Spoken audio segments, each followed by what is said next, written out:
My name is Julian.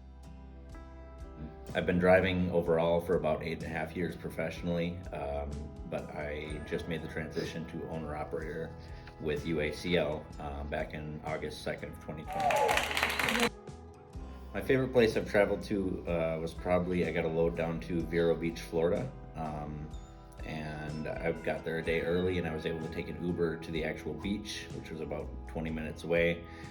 Had some good lobster rolls, a good drink on my day off, and then I actually went swimming in the ocean for about 2 hours. So that was a great place. Non-professionally, I went to Paris for about 8 days. So that was a great trip as well. Typically whatever's convenient and cheap.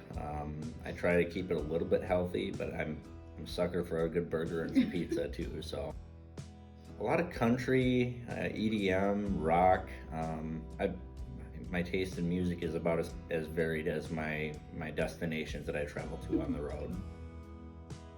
It really varies. I could be starting out on a trip, in which case I'll load the truck up at my house and then do my pre-trip on it and go to my pickup location and then start making my way towards the delivery. It's so hard to give an accurate answer to this because every single day is a little bit different, and that's one of the reasons that I love this industry as a whole and the freedom that I get as a driver with UACL. Well, I can answer that question really well because I was that guy. I started just a few months after I turned 21. Like 10 days after I turned 21, I enrolled in truck driving school and started there.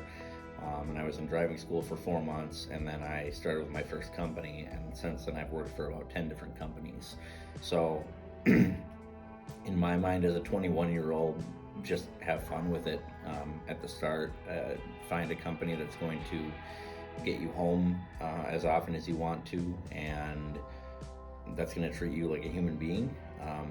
But at the end of the day, as a 21-year-old, and the reason I had so many jobs was because I didn't know what I wanted out of life at that point. So I would go from over the road to local and find out I didn't like that and go to regional, and I didn't like the pay there. I found better pay somewhere else. So, kind of just explore the industry. I mean, it's a very secure industry. There's, regardless of a global pandemic or anything, I worked all the way through the COVID lockdowns.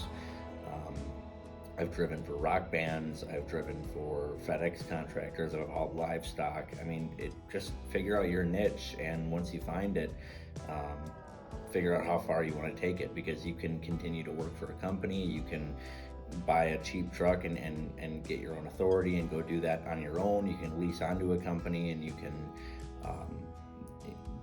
can really have as much freedom and make as much money as you possibly can.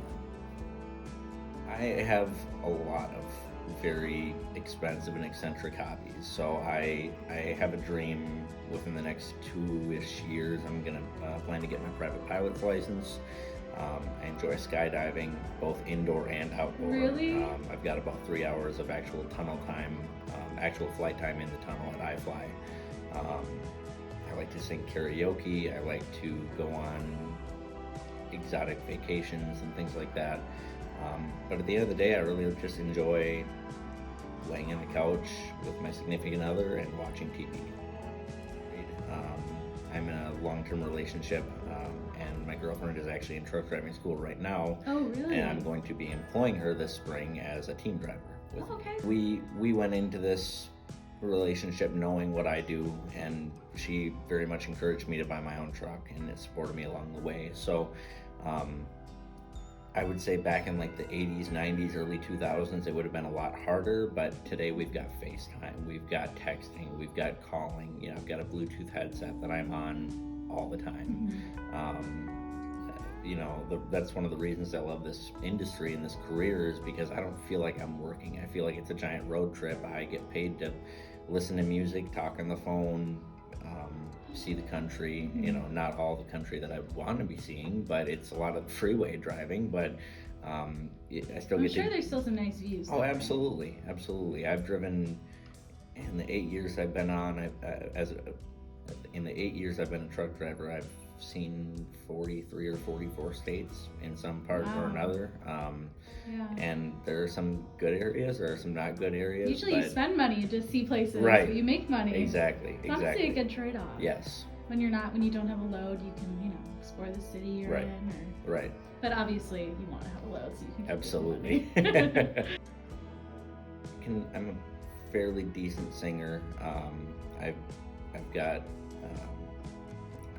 quite a repertoire of songs that I've got, but I sing a lot of Johnny Cash, Okay.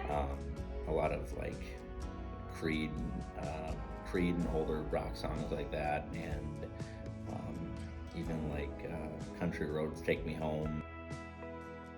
It was about a month or two after I was first on the road, and I was heading westbound out of Pennsylvania and into Ohio, and I'd noticed there was a pickup truck or something in front of me that had a ladder either on the roof or in the bed or something like that. I knew, I saw it, and I saw it wasn't strapped down, and I kind of made a mental note of it and increased my following distance a little bit. And sure enough, he hit a pothole not that far ahead, and the ladder came out and just started twirling and came to rest right in the middle of the road. And luckily, I just passed an exit ramp, so there was that kind of diamond, free space, if you will, on the right, leading into the shoulder of the main freeway. And so I very quickly just swerved to the right, and my trailer missed it by about that much. And there was a Chrysler Sebring that was behind me, following way too closely. They had no time to react, and they just smacked that ladder, and it was like, yeah, that could have been me. So yeah. When you went over to the side, did your trailer move? No, I don't think I was very heavy, but even if I was, I knew the truck that I was driving at that point, and I knew how it would react, and I did make a dramatic swerve, but it wasn't anything that was in danger of. I was fully in control of the whole maneuver. Yeah. So I've heard that before. People say to trust your skills and trust your vehicle. yes. And know your vehicle, because in those situations, it's almost like fight or flight. Right. So, Right. Absolutely. it's important. I have an absolutely unhealthy addiction to the white cans of the Monster Absolute Zero. Oh, yeah. I buy them by the 24 pack at Costco, Yeah. probably about 2 or 3 at a time until I can stock up again. I really enjoy Angry Orchard hard ciders, and occasionally something a little bit stronger, but nothing. I don't drink all that much. I think it's very often repeated that stay out of the truck's blind spots, don't cut off trucks, anything like that, and that's true. But just in general, when you're out there driving on the road, just be patient, because I'm 70 feet long and you don't see what's in front of me, but I have a space in front of me that I need to stop. And when you come through, you want to get to your exit a millisecond quicker for some reason, and so you go around me. That 70 feet that you're going to travel, just to get around me and take your exit, is literally going to save you maybe a second. So, the biggest piece of advice I have towards the general motoring public is just, if you have less than 2 miles until your exit, just stay behind the truck in the right lane. Don't pay attention to what the trucks are doing, because we can see a lot farther than you can. And if we turn our four-ways on and we start slowing down dramatically, don't just swerve into the left lane and go by us, because there's probably a reason. There's something happening up ahead. Yeah. So just pay more attention, stay off your phones, that sort of thing.